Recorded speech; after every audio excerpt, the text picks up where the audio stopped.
Olhe para este robô. Ele salvou uma vida hoje. Mas se você viajasse 500 anos no passado, o seu inventor seria queimado numa fogueira por bruxaria. Como fomos de ervas sagradas a robôs que operam cérebros? A resposta está num segredo que a indústria farmacêutica não quer que você saiba. Há 3 meses, a família dessa senhora recebeu a notícia que ninguém quer ouvir. Ela estava com câncer. Mas, nesse exato instante, enquanto falo com você, ela está viva. E sabe por quê? Porque um algoritmo encontrou um tumor invisível, microscópico, algo que nenhum olho humano, nenhum microscópio comum jamais veria. Mas essa história de triunfo tecnológico não começa em laboratórios brilhantes, começa na lama, na Idade Média, quando médicos eram chamados de bruxos e a única farmácia era a floresta. Um mundo onde a cura dependia de fé e folhas sagradas. E a primeira grande revolução da medicina não veio da ciência, veio do medo, o medo da peste negra, que matou 1 em cada 3 europeus. Medo que fez sacerdotes virarem cientistas e plantas virarem armas de guerra. Neste documentário, você vai descobrir como ervas viraram matéria-prima de indústrias bilionárias, porque a Segunda Guerra foi o berço da automação médica e o preço que pagamos quando máquinas decidem quem vive e quem morre.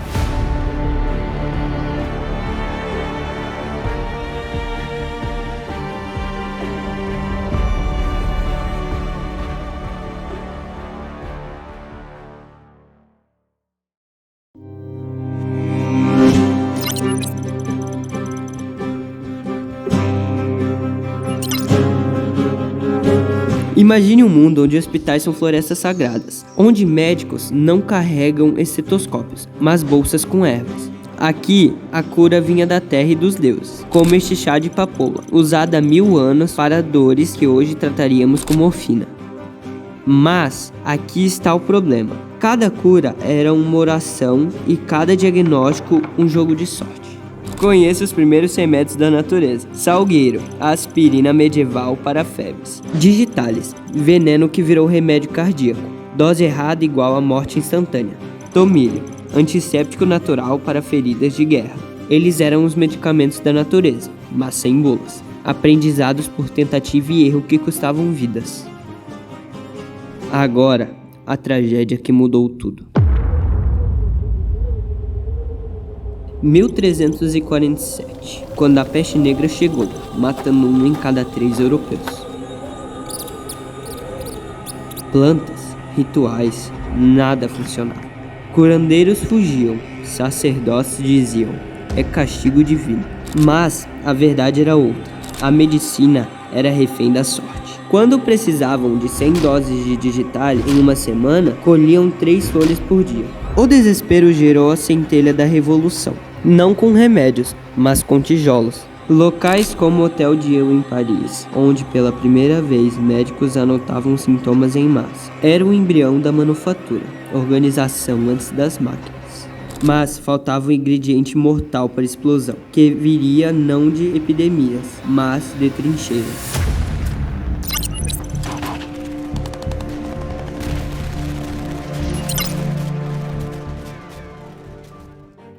Século XV. Veneza inventa a arma secreta do capitalismo, estoques. Pela primeira vez na história, remédios deixam de ser poções sob medida para nobres. Viraram produtos em massa, mas havia um limite, braços humanos. Até que a guerra mais sangrenta da história exigiu uma revolução.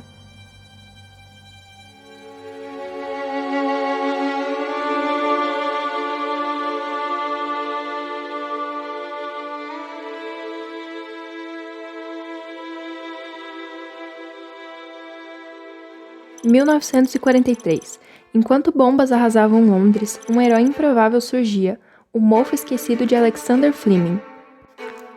Em 1928, Alexander Fleming acidentalmente descobriu a penicilina. Ele notou que uma cultura de bactérias Staphylococcus aureus em uma placa de Petri havia sido contaminada por um fungo do gênero Penicillium, e, surpreendentemente, ao redor do mofo as bactérias não cresciam, indicando que o fungo produzia uma substância capaz de inibir o crescimento bacteriano, que ele chamou de penicilina. Mas como transformar acaso científico em armamento médico? A resposta veio de mulheres corajosas que, durante a guerra, trabalhavam nas indústrias farmacêuticas e químicas, muitas vezes em locais secretos ou protegidos, para produzir penicilina em escala industrial. Elas dominaram técnicas complexas de fermentação, onde o mofo penicillium era cultivado em grandes tanques para extrair o antibiótico. Uma única linha de produção, 100.000 doses por mês. Compare, um curandeiro medieval produzia 30 doses em 30 dias. Aqui, 1 minuto.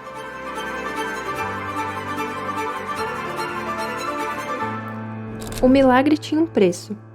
Eficiência bruta.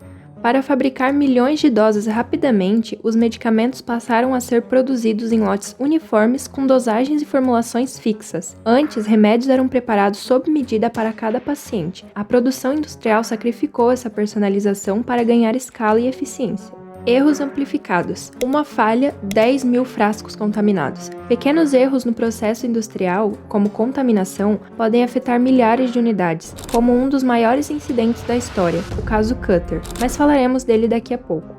Nova religião. A busca incessante por produtividade, eficiência e lucro tornou-se quase uma religião nas indústrias farmacêuticas e de saúde. Médicos, enfermeiros e técnicos passaram a ser avaliados por métrica de produtividade, e o foco muitas vezes virou quantidade em detrimento da qualidade.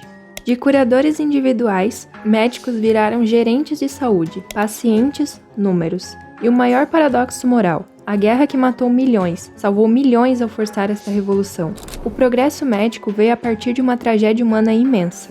Nasciam os monstros sagrados, as Big Pharma, e seu legado? Hoje, um robô prepara 12.000 comprimidos por hora com precisão atômica. Mas a pergunta permanece: estamos curando pessoas ou alimentando uma máquina de lucro? A resposta virá no capítulo 4.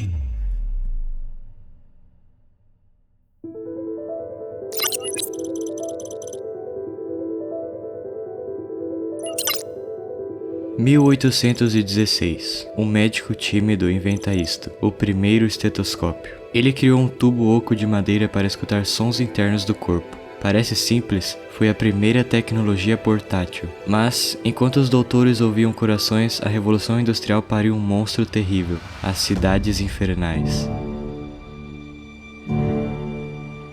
onde rios de fezes carregavam cólera e morte. A solução veio do último lugar que imaginaríamos, das leis que regulavam máquinas. Seu bisavô trabalhava 16 horas por dia numa tecelagem, pois foi esse suor que criou os primeiros kits de primeiros socorros. Não por bondade, patrões precisavam manter os trabalhadores vivos e produtivos nas máquinas. Eis o pacto diabólico. Para garantir que os trabalhadores pudessem continuar produzindo, começaram a surgir práticas e especializações médicas focadas em prevenir e tratar doenças e acidentes relacionados ao trabalho. A medicina ocupacional. Com o aumento dos acidentes industriais e a pressão dos trabalhadores, começaram a ser criadas leis para regular as condições de trabalho, segurança, higiene e saúde, dando origem às primeiras legislações de saúde pública e segurança do trabalho. Greves e movimentos trabalhistas pressionaram governos e empresários a investir em infraestrutura de saúde pública, incluindo hospitais para atender os trabalhadores e evitar paralisações prolongadas da produção. Sim, sua aposentadoria e seu posto de saúde nasceram do cálculo de perdas e ganhos. Mas, desta fúria surgiram armas de cura. A Revolução Industrial permitiu a produção em larga escala de aço de alta qualidade, o aço industrial, que possibilitou a fabricação de instrumentos cirúrgicos extremamente precisos, como bisturis que cortam 1/1000 de milímetro. Inventada por Charles Goodyear em 1839, a vulcanização é um processo que torna a borracha mais resistente, elástica e durável, permitindo a fabricação de catéteres flexíveis e seguros, usados para drenar fluidos ou administrar medicamentos, especialmente importantes para o tratamento de doenças renais e urinárias. O avanço da química industrial possibilitou a síntese e produção em larga escala de anestésicos, como éter, clorofórmio e posteriormente anestésicos modernos. Antes da anestesia, cirurgias eram extremamente dolorosas e traumáticas, muitas vezes realizadas com o paciente consciente. Pela primeira vez, cirurgias não eram tortura, eram linhas de montagem da carne humana. O preço? Humanidade trocada por eficiência. Pacientes viraram números, cada minuto contado para otimizar recursos. Mas e quando a linha quebra? Estados Unidos, 1955. Um dos mais graves acidentes na história da vacinação, o caso Cutter. um lote de vacinas contaminadas produzida pela Cutter Laboratories, na Califórnia, paralisou cerca de 40 mil crianças, além de causar diversas mortes. A culpa? Controle de qualidade ignorado para bater metas. Eis o lado sombrio da automação, quando velocidade mata. Neste exato momento, robôs produzem pílulas perfeitas, mas a pergunta persegue: estamos usando máquinas para curar pessoas ou tratando pessoas como máquinas de consumo?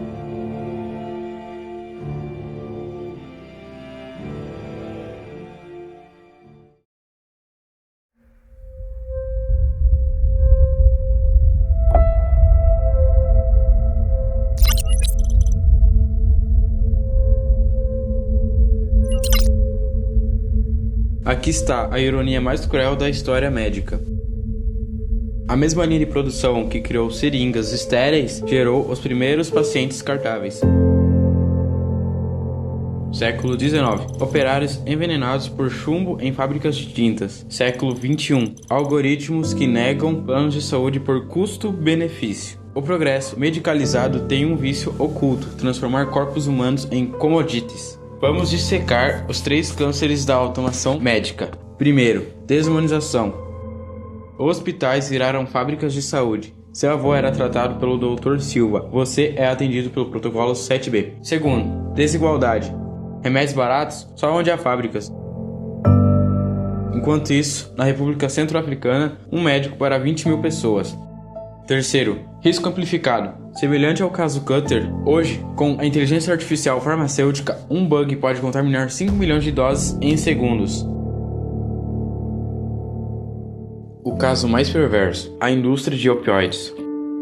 Anos 90, a Purdue Pharma desenvolveu e produziu o Oxycontin, um analgésico opioide à base de oxicodona, em quantidades enormes, chegando a fabricar cerca de 8 milhões de comprimidos por dia. Essa produção em larga escala permitiu o acesso massivo ao medicamento. A Purdue usou estratégias sofisticadas de marketing, incluindo algoritmos que identificavam médicos com maior prescrição de opioides e pacientes vulneráveis ao vício. Representantes de vendas visitavam esses médicos com frequência, incentivando a prescrição do Oxycontin, muitas vezes minimizando os riscos de dependência. A empresa promoveu o Oxycontin como um tratamento seguro e eficaz para dores moderadas e crônicas, apesar dos riscos conhecidos de vício. Houve até programas de cupons para estimular o uso inicial do medicamento.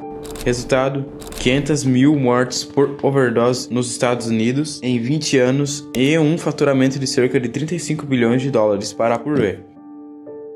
A mesma eficiência que salva vidas pode destruir nações.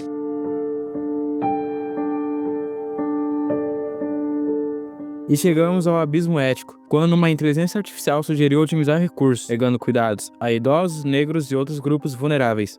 O ano é 2019, e Ziad Obermeyer lidera um estudo sobre algoritmos usados por sistemas de saúde privados nos Estados Unidos para identificar pacientes de maior necessidade de cuidados. Porém, Obermeyer e sua equipe descobrem que o algoritmo não mede diretamente a gravidade da doença, mas sim o custo futuro esperado para o sistema de saúde. Funcionava mais ou menos assim: pacientes negros historicamente utilizavam menos serviços médicos devido a barreiras de acesso, como desigualdade e racismo, o que faz com que seus custos futuros previstos sejam menores, mesmo quando suas condições de saúde são mais graves. Assim, o algoritmo interpretava erroneamente que pacientes negros precisavam de menos cuidados, pois associava menor custo com saúde a menor necessidade. Como resultado, o algoritmo subestimava a necessidade de cuidados para esses pacientes, priorizando os pacientes brancos. Em outras palavras, como os pacientes brancos, em média, utilizavam mais serviços médicos devido a menos barreira de acesso, o algoritmo interpretava que eles tinham maior necessidade. Já pacientes negros, que enfrentam desigualdades e racismo e, portanto, utilizavam menos serviços, tinham custos previstos menores, levando o sistema a subestimar suas reais necessidades clínicas. Estamos programando máquinas para repetir nossos piores instintos.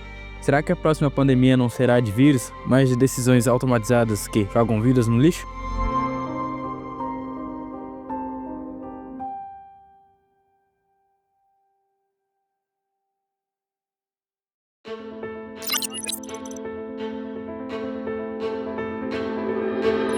Hoje temos um sistema de IA que diagnostica cânceres com 99% de precisão. Parece magia? É a herança das corporações de ofício de Veneza. Só que, em vez de mestres vidraceiros, temos redes neurais que aprendem com 500.000 radiografias por hora. Eis o triunfo da medicina automatizada. Exemplos como o uso de drones para entregar medicamentos a aldeias remotas como Yanomami na Amazônia mostram como a tecnologia está ampliando o acesso a cuidados médicos em regiões isoladas. Cirurgias robóticas, como as realizadas pelo robô Da Vinci, operam com precisão extrema, manipulando vasos sanguíneos 5 vezes mais finos que um fio de cabelo humano.